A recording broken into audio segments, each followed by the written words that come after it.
Hey, Anton, super excited to have you here to chat about all things field medical and what the concept of just-in-time insights means. I know we met last year at a conference. I thought you did a really wonderful job presenting very entertaining education on the topic of educating HCPs, how to personalize your communication, et cetera. So I'm excited to continue that conversation from the perspective of MSL insights and field medical. So to kick things off, I would love for you to share a little bit about your story within the pharma industry and how you've kind of brought your scientific background and creativity together. Well, thank you so much for having me, Vera. It was great to meet you as well. You also did an amazing presentation.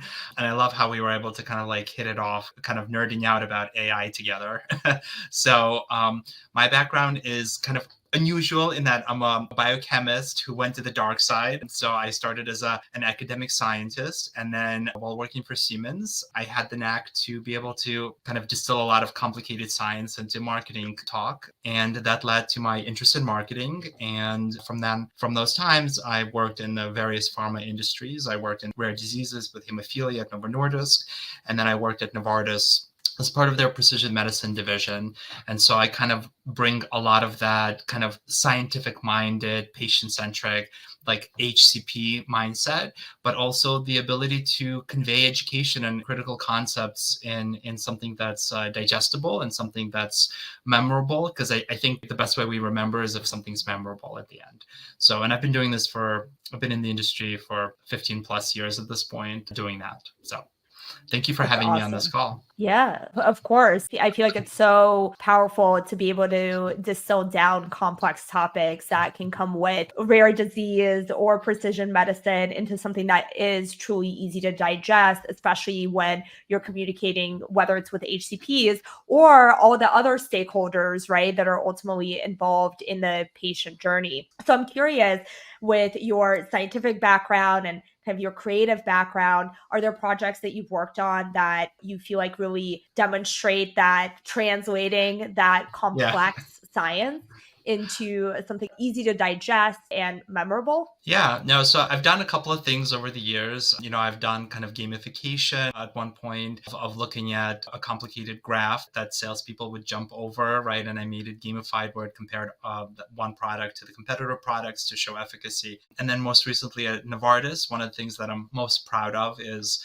launching the precision medicine website. So we worked very closely on understanding the entire ecosystem, all of the stakeholders involved with treating patients and how it can influence which kind of targeted therapies they can receive. And with so many targeted therapies on the market and ever-changing landscape of the different biomarker testing modalities, the website actually represents an educational kind of chapters, rather than calling them brochures, which is very commercial. These are really chapters that get put together in a binder at the end that are focused on various ways that a patient may not be identified, whether it's incorrect testing, right? Sometimes there's market access issues, there's ordering form issues. So that particular website has kind of become a central repository of knowledge for all of that. But it was all conceived as an education. And that's why I think it's been received so well, is because it took that kind of approach of structure, but it also brings in all the stakeholders together, and it also kind of pulls together through the visual identity of the patient and things of that nature. So I'm very proud of it. It's one of my proudest projects that I've worked on. That's really awesome. I mean, a lot of times in just chatting with folks in rare disease, all of those points that you hit, from helping educate on identifying the right criteria for a diagnosis, right, that could be missed, to market access issues, those are very common pattern in rare disease. So to have created a central database, if you allow technical language, database of educational information is very cool. So this is actually a really great segue into the topic that we're going to discuss today, and with field medical and the role that they play, right, in educating the HCPs and all the other various stakeholders involved in the patient journey. So I'm curious, with your extensive background of 15 years of experience in pharma, how do you see field medical teams evolve going into 2024? As they enter 2024, I think their insights become very, very critical because they need to be just in time. So field medical historically has a lot of times collected information, and then we don't really get to see that information because usually they're traveling to so many conferences, they have so many things that by the time that information is collected and put together in a PowerPoint or a presentation, right, we don't get to see a lot of those insights. And I think a lot of times doctor tells them things that are very, very important, right? Now, of course, there's certain things they report right away, right? Like if there's a side effect. But, if the doctor mentions that they're having trouble getting access to a test or they're confused about a test, right? These are things that we can address by one of the other teams with it. And I think it's really important whenever they come up with these types of insights or things like that come up, that those are also can be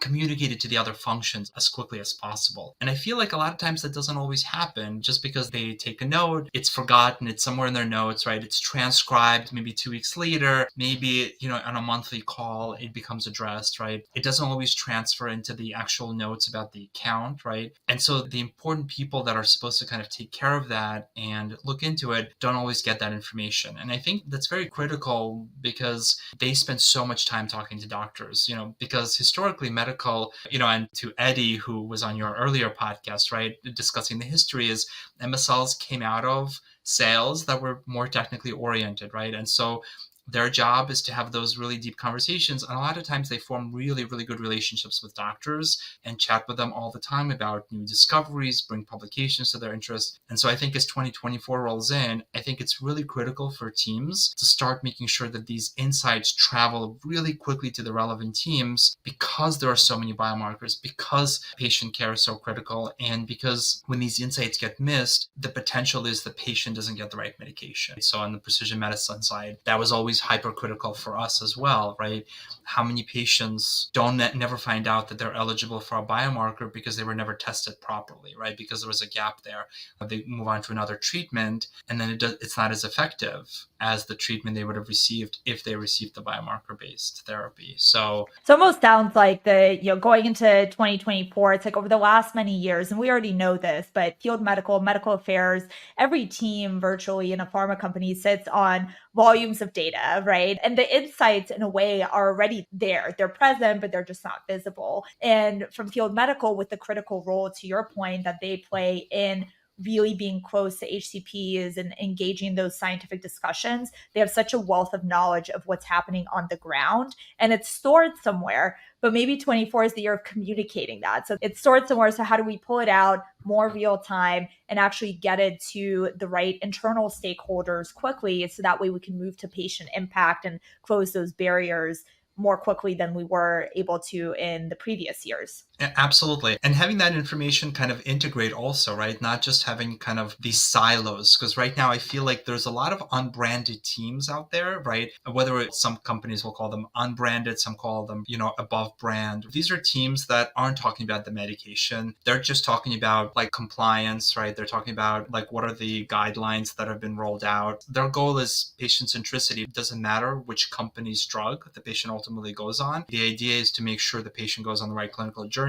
And all of these teams that are above brand are collecting that information. And that information needs to come together pretty quickly. And oftentimes it doesn't, because honestly, if one medical liaison heard it and then a precision medicine rep heard it, right? And if that system's talk, now you have an N of 2 that you didn't see before, right? And now that insight that might seem as a one-off, that might not be significant, now there's a pattern happening, right? And what happens if there's an N of 3 but it just sits in somebody's folder, right? And never travels in. Like, I think we need to start thinking it this way. This is very critical patient-centric care. We need those insights to come in right away as fast as we can to make sure we can address them. So I think that, to your point, in terms of enabling more of those just-in-time insights, what we've seen in working with different medical affairs teams is oftentimes a lot of those insights or data, be it field medical or MedInfo, or perhaps those unbranded teams, tends to live in spreadsheets, right? So maybe once a month, they gather all the MSL insights from Viva CRM or whatever system they're using. MedInfo does the same. They get pulled together, a report gets ran across the teams and presented, and then priority decisions for medical affairs or medical strategy get made off of that. With just in time, right? The difference is that it's real time, right? It's no longer once a month. And a question that comes out of that for me, and I'm curious to hear your perspective on it, is how can teams think about the right cadence of insights? Like, are just in time insights relevant for everyone? Or are there applications to getting those insights on just a monthly or quarterly basis? Like, how can teams think about integrating just in time insights? Well, I think that's a great question because ultimately it has to do with what is the relevance of the insights. And that's something where you would do kind of like a RACI, right? So ahead of time, you have the different stakeholders and what are the most important insights for us to hear back, right? Like, are we, we always want to hear about care gaps, right? We always want to hear about market access issues. We want to hear if there's testing issues, right? We always want to hear if there's it's being utilized in the wrong patient than the ones we studied, right? So for example, like, are they giving this to as a later line of therapy when it was studied as earlier lines of therapy? What's causing that, right? These are all patient-centric issues that need to bubble up rather than maybe something that's not as relevant. And I think a good time to kind of discuss all that, a lot of times every single account, every single doctor has, what historically have been called pink sheets, but now of course everything is sitting inside a Salesforce or some sort of a, Viva-based CRM system. But they don't always talk to each other and they're usually not always well dashboarded. And, a lot of times these conversations may happen. There'll be a meeting, everybody gets on the call, but it's a lot of stakeholders on that call. And sometimes you just don't get to those right insights, right? It's buried somewhere in the slide. There's no way to gauge that it was important, right? Potentially because it's not connecting to anybody else's slide. So if somebody's not paying attention, they might miss it on somebody else's slide. And this is where this data needs to be better structured and aggregated. And then we can certainly, with an AI system, you can say, these are the keywords that I'm looking for. These are the things we want you to let us know that you're seeing a higher incidence of in these insights that are coming to light. And I think that's where it's critical. So I still think for just-in-time insights, they should just be coming in, as information is put in, you should be able to get some sort of an alert saying like, look, we're collecting, and these are the hot topics that you've said are very important for us, right? And then you still have the monthly cadence, right, of just checking in on how the account is doing and things of that nature that are more, how is business running, etc. And of course, those don't have to exist in a vacuum, right? I know above brand functions usually are not in any way affiliated with commercial functions, right? So those commercial functions can have their own meeting, but it's very important for them to sit on the unbranded stuff because honestly, if the treatment's not happening correctly, they're never going to get their scripts. But in the end, we should be able to get scripts for whichever drug they need. And so I think that's where the cadence comes in. It has to be, we build it ourselves. We teach the system what we want it to do. It almost sounds like if I kind of had to synthesize that into 2 to 3 points, it's like the first part of this equation is get team alignment on what are the core priorities. Oftentimes in medical affairs or field medical, it could be like key insight questions, but it's, are we prioritizing care gaps, or is it typically for our indication, market access tends to be, an issue. So maybe the core gap that we're going to prioritize. So then it's like, once you're in alignment around like the core gaps, then, field medical knows the types of educational conversations to be able to engage with HCPs. And then the second piece, it sounds like, is really having the right processes in place to collect those insights. And to your point, maybe it's not an either or. It's not either just in time or like, oh, you do it a monthly or a quarterly cadence. It's just, why not is it just in time all the time? It's not going to hurt you. It's only going to be in that positive if you learn something quicker, because then you can address that patient care gap a lot more quickly. And a question that came up for me as you were chatting through that piece of it is, I'm curious if an MSL, right, comes back with a N of one insight around a patient care gap that is a core priority for the team. How would you recommend teams approach, with N of one insight, how do you know how to prioritize it, right? I think that's the question. Do you act on it now? If it's an adverse event, yes, of course. But if it's not, right, how do you know whether this N of one insight is critical enough that it needs to be acted upon immediately? And with that, oftentimes that comes looking at other MSL notes, right? Is there supporting evidence that this is not N of one? Maybe looking at MedInfo or call center or other sources to find that sort of evidence. So when teams look at integrating just-in-time insights, how can they approach prioritizing when an insight comes in that it's actually critical to take care of. Well, and I think for that, it just comes down to expertise, right? So if it's something that the MSL kind of wrote down and it's an insight that goes into a central database, but it highlights as something that's critical for maybe a market access or precision medicine, Mm. that's when they can kind of, be like, the system is elevating this. For the MSL, maybe they're not as experienced, right? Like medical science liaisons, are trained MDs, PhDs. They probably don't have a lot of background commonly, right, with detailed testing questions or detailed market access or, detailed information health technology questions, right? And so that's why it's important for them to have those conversations up front too, right? Like you have to build those relationships. Like the medical person needs to know the precision medicine person, IHT. And then within the systems that those teams have set up based on their expertise, that N of one can pop up as an important insight, even though the MSL might not realize that it's important, right? They may have wrote it down as an interesting factoid, thinking that it's a one-off, but on the other team, they might be like, oh, wait a minute, no, this is like a problem. This is maybe a problem with their, Epic system. We have a booklet for that. We can show them how to program this correctly and we can resolve it, right? And so you can action on it right away by another team based on their expertise. And I think that's how you deal with it, those N of ones, right? They're going to write down lots of stuff, right? Like MSLs take very copious notes. Sometimes the value there, they're not going to see right away, but another team will. And I think that's what it comes down to for that. That's how I would treat that as well.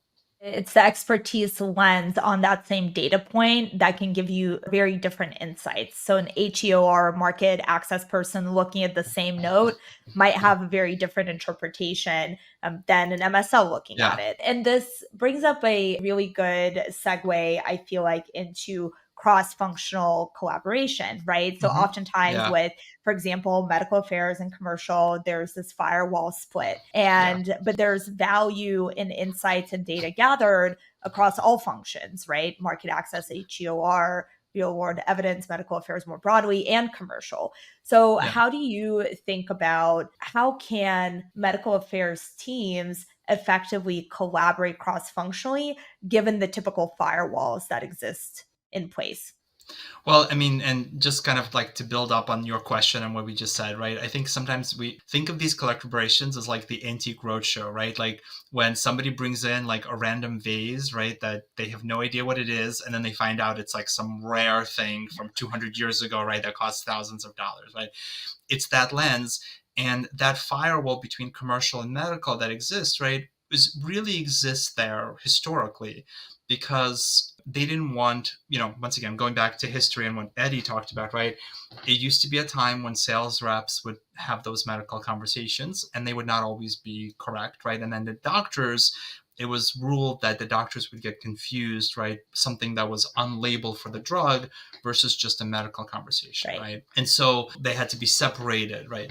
But right now, what almost everybody does is you separate the commercial conversation and the medical conversation with a hard stop, a verbal warning, right? You say, I'm transitioning to unbranded material that's going to be different from that, right? To have those conversations. And so historically, that firewall, quite honestly, it exists to make sure that medical can still function independently of the commercial function, right? So this way, regardless of how much commercial wants to sell their drug, medical needs to be separated so that their North Star is always going to be patient welfare, guidelines, facts, right? No commercial messages, right? But the commercial teams, it's very important for us to get those insights because those messages on the commercial side are formed as a result of what the doctors are saying and what the expertise are saying. And it's those really deep medical conversations that they're having is how the commercial side can build those better messages that really go to the heart of the pain points of the doctor, right? Because ultimately, you want a message that addresses their pain, right? Like,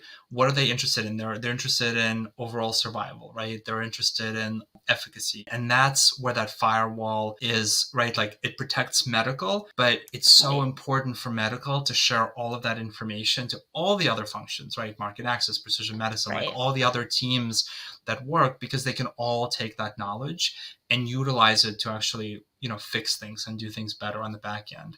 And in the end, it's a rising tide that lifts all ships, right? So it helps if all MSL teams are doing that out there, regardless of whose drug it is, everybody kind of will get that uplift. Yeah, absolutely. And I'm curious, with your experience, having been also on the commercial side and worked with field medical teams, where have you seen that collaboration really be successful? Was it kind of from a process perspective? Like, was it, do you have monthly meetings? Is there sort of a MSL insights report that gets sent out to HEOR commercial that you kind of review on a regular cadence? Like, how did you see that be implemented compliantly when it was really effective? So the way I've seen it done very compliantly and the best way is there was always a connection between the MSLs, the reps, and the salespeople that call on the account, right? Making sure that everybody that calls on that particular physician or facility sits in the same room and knows each other, right? Like they should all have introduction Mm, calls with each other. They should all be sitting together and looking through, and also making sure that when they're doing the account building exercises, right, whichever way they do it, whether it's a CRM system or honestly, a lot of people just still do PowerPoints or Excel sheets, right? That they're sitting together on those calls and they know each other, right? And they're able to kind of address those items as a team. But it's also because they call on the same doctors all the time. And it's like one of the things that's happening out there with doctors, right, is they're getting bombarded by sales reps, MSLs, right? Like every pharma company is sending like droves of people, right? There's been a shift to centralizing, right? Like one face to the customer kind of person. And there's usually for the bigger accounts, right? There's usually one representative that it kind of funnels into, right? And they do executive exchanges, and it's done because access to doctors is so difficult. But that person is also the repository of all that knowledge. And that has been very effective, right? Because that person acts as a project manager that then kind of makes sure that all the insights are coming in on a regular basis, mm. that every single meeting has kind of a follow-up call to make sure that, hey, let's discuss what we talked about, what came out of it. But it's also a very manual process and it's very time consuming. And, like the reason I kind of nerded out with you at that conference is because I know it's something that you're working with is it's the automated, right? It's assisted intelligence, right? I know we've discussed this in our pre-call a little bit, right? It's right. People get very scared when it's called artificial intelligence. And I'm like, it's assisted intelligence. It's good Yeah. software that'll help kind of like roll that up really quickly. And it can help reduce the number of calls and it can help kind of highlight that. So, but that's how I've seen it done well, right? Like where things were identified and addressed and a pathway was done really quickly when everything was centralized like that. It almost sounds like there is, given how much HCPs end up getting bombarded, having a consistent omni-channel experience across what we would call field medical, commercial, and everyone else that the HCP can come in contact with can at least create a more unified experience for the HCP and a much better one, but then also help perhaps with the compliant communication of insights, in particular ones that can come from field medical to inform other functions. And to your point as well, especially over the last couple of years, there's a new role on the commercial side with TLLs, right? So it's like you have MSLs, you have TLLs, you have sales, and you have marketing. So, I mean, when you're talking about having multiple touch points with one HCP and they have 3 to 4 people that might be reaching out to them, having that unified point of contact to be effective makes a lot of sense. So, Well, and the doctor's probably going to tell different things to different people too, right? It's relationship based, right? Too. So you want to know what they said to the other person and is it relevant to the other, right? So within the compliant framework. yeah, Yeah. absolutely. So, Anton, we have talked a lot about how just in time insights can really be enabled with field medical, and in particular, also the importance of communicating those insights cross functionally so we can all work together and lift the tides on ultimately impacting the patient and their outcomes. With that, however, what we've also discussed in this conversation is just how manual it is. So, people living in spreadsheets, via emails, maybe PowerPoint decks. So, going into 2024 in this era of AI, how do you see technology potentially help assist in taking away some of the manual grunt work of the process so that way field medical can focus on educating, right? Or uncovering those patient care gaps or building the relationship with the HCPs versus being stuck in spreadsheets? Yeah. Well, I think that's the critical, right? It's the ability of field medical to kind of be able to capture all these insights right after the calls, right? Having their notes not just be relegated to their, notepads, be able to, they can walk in with their computers and take notes, right? I feel like a lot of times they're very averse to doing that, but I feel like you capture better notes that when you can type. I know a lot of HCPs will not be okay with some of the word capturing software, which I think would be the ultimate helper, right? Because it can transcribe the entire conversation and it can help, but we can't do that. Nobody will ever say yes to that. But having those notes kind of go into the system and you just being able to press enter at the end of the meeting on the notes that the person took, and then having those notes analyzed for keywords and thematics and things of that nature is super critical, even if they have to go in and maybe fix them and have a kind of a stopgap before it gets sent to maybe viewership by other individuals. But I think that's the direction we need to head to. And I think that's the technology that we need. We need that assistance to call all those nodes together for us. Yeah, and I think to your point, presuming all of the compliance measures, right? Any sort of review that has to happen in terms of logging different types of field medical notes, in particular with Gen AI and the rise of large language models, which are the biggest drivers of generative AI, because large language models and the whole premise of it is text-based, right? Like they're trained on volumes of text. That is the whole goal of what they're trying to understand, especially going into 2024. I think that is one of the most powerful ways Gen AI can be leveraged in the context that we're talking about. Once the notes have been approved, have that go just in time, or real-time analysis that happens every single second, so to speak, to extract those keywords or see trends by geography, or even look beyond just field medical. Like you could just want to analyze field medical notes. But again, if you get that N of 1 insight, what if there's another N of 1 insight with a similar pattern in med info? So what about setting up something similar in med info, integrating that with MSL notes, and now you're starting to collect and see patterns and trends across multiple data sources in real time. And that's where I think Gen AI can really come in particular this year versus other, AI has been around for a while. We all know this, but with Gen AI in particular, that's, I think, the big difference that can really be applied here. Yeah, well, and a lot of this also kind of keys into other ways generative AI kind of is being utilized out there, right? Like I feel like, we're using it in pathology, right? Like pathology does that, like where notes are taken and pathology, right now they're scanning slides, right? So doctors are getting used to utilizing this, and then this information is getting conveyed to the medical science liaisons. We need to be using that same technology now on capturing those insights as well, because that they're getting lost. And part of that too is the systems are not connected, right? So I think there's beyond just medical science liaisons, I think all functions that work towards the kind of this customer centricity can benefit from having these types of systems, right? So you can, in rare diseases where identifying a patient is so hypercritical, right? Like rare diseases, it's so hard to sometimes identify these patients, and it's important to get to the patients, sometimes in time. You want to make sure that you're collecting that information so you can get to that doctor, that patient, right? Maybe they're intending to use a medication, but the medication has a very particular type of side effect profile, and it's really important. For example, maybe a commercial person has to go in and detail them if they're intending to use that particular drug, right?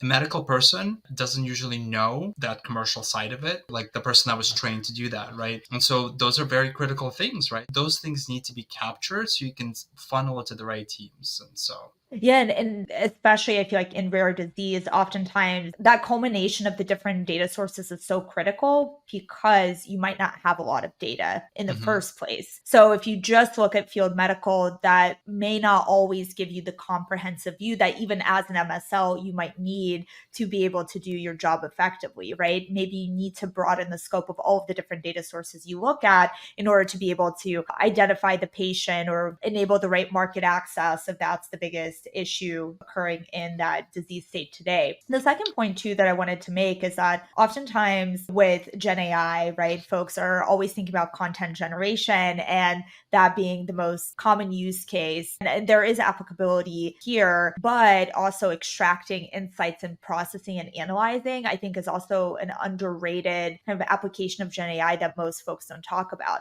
But I'm curious on the content gen side of things, do you feel like there are ways that Gen AI can be applied in field medical or from like a scientific engagement and education perspective? Yeah, absolutely. In order to kind of generate content to talk to the doctors about, I think that's the question, right? So, absolutely. I think one of the things that it can do is if the doctor publishes, an article, generative AI can help on, can you summarize this article for me, right? Like, can you write me an email that talks about some of the focal points of this article, right? It can be a huge time saver to allow the communication channels to the doctor without having to spend a lot of time manually doing that yourself. Like any technology, right? It just creates that framework where it's created. You still have to go, you still have to understand the article, you still have to go through and understand what it says and make sure that the AI has captured it correctly, that it can help kind of facilitate and help have kind of streamline that communication to the doctor as well with reach out and things of that nature. To almost help with the first draft. But you still need the human in the loop and the expert to ensure the accuracy, right, of what's ultimately being written or and said. And what I find really interesting as well is I feel like we almost put this burden sometimes on AI to be 100% accurate. Like, oh, it Mhm. must be 100% perfect. But like the reality is we as humans also make mistakes when we write. So I feel like with AI, having that lens of it's going to help generate that first draft, or it can take in that paper to your point, or it could take in the Congress abstract or the Congress presentation notes that an MSL had with an HCP that they wanted to follow up on. And it can help formulate that email or summarize it. But the MSL still has to go in, right, and edit it and curate it in their voice and make sure that it's authentic. No, absolutely. And listen, I mean, the future state is you can ideally, all those notes that the MSL has been taking with the doctor, right? Show them like, these are the things that this doctor talks about. This is what's important. The Yep. MSL can use that information to be like, hey, I just ran across this article and I know that these three doctors that I talked to, out of the 20 I talked to, these three doctors always discuss this topic on this article I just came across. This will be a great thing for me. You can feed that article in, right? Like, hey, this doctor prioritized this maybe aspect of the article, this one, right? And you can actually generate the communication cascade. And I see that as kind of like the future state where once again it assists you with some of this time, things that's very taxing, right? Like things where like sometimes it's just hard for us to get started, but all of those insights that it generates, it also can identify trends. And honestly, that MSLs can also start doing introductions to those doctors, to each other too. Like if you can see that one doctor is really struggling with something that another doctor has told you they've figured out, that's how that MSL brings value. Because you have those just-in-time insights, they can check the database, be like, hey, let me see if anybody else has struggled with this. Oh, you know what? My coworker that works with this other doctor has actually kind of discussed this, and it looks like they have a potential solution. Would you like to connect and discuss it with them? Bingo, you've made a connection, right? You've helped a patient. And I think Yeah. that's a very powerful use, right? Because, doctors don't know all each other. And sometimes they really need that MSL to kind of connect the dots sometimes for patient care. And almost, there's a couple of great points that you made in that. One, I think that oftentimes a question I always get is, will AI take over our jobs? It will not. It is, to your point, as you should coin it, assistive intelligence. It is not Yes. sentient intelligence that's going to I know. replace all of us.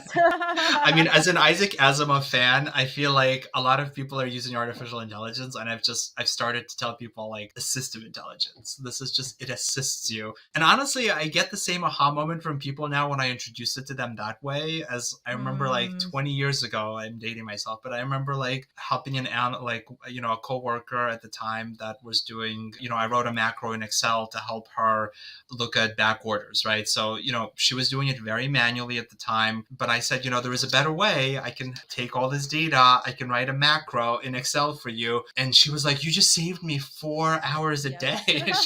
I was like, I know, I thank you. And that's what we're seeing right now with like this AI. That's what it does. It'll save us. We can still do it ourselves, right? But it'll save us like 4 hours a day. Well, it's like also, imagine if you're field medical, right? And imagine if you could cut out 8 to 20 hours of your week that you might have been focused on spreadsheets, CRM work, research, whatever else it might be. What could you do with those 8 to 20 hours to actually build those HCP relationships, go engage with them and gather more real world evidence, right? Figure out those patient care gaps. Like, what would that unlock? Because it's not just, you could do it for 1 week, but what happens when you compound that over 52 weeks? Like, imagine Yeah. how much more data, more insight, more actual true patient impact you could make if you're able to let assistive intelligence help you in that process. So I totally agree with that framework. It's like also like to say back in the day, people did do math in an abacus, and we do have spreadsheets and calculators now. And assistive intelligence is just a smarter calculator. It's like a spreadsheet, but on steroids in a different way, you know? So it's like you could still want to do math on an abacus, like no problem, but you don't have to. So All those math teachers that used to be like, you're not going to have a calculator with you everywhere you go. Well, we taught them. Everybody has a calculator on their phone now. they didn't know Steve Jobs, they didn't know Apple was going to do its thing. Yeah, for sure. Or cell phones, I'm sure right? I still have my TI-83 somewhere. I'm so from back in those days. Exactly. Well, it's wonderful, Anton, to have this insightful discussion with you. Thank you so much for making the time. If folks wanted to reach you with any sort of questions, what would be the best way for them to get a hold of you? LinkedIn is the best way to reach me. So please send me a message. I answer all of my messages. Well, we'll make sure I'll attach your LinkedIn at the bottom of the video so folks can have an easy way to contact you. Great. And thank you so much for this insightful discussion. I always love talking to you and glad to be on your podcast. Yeah, thank you, Anton.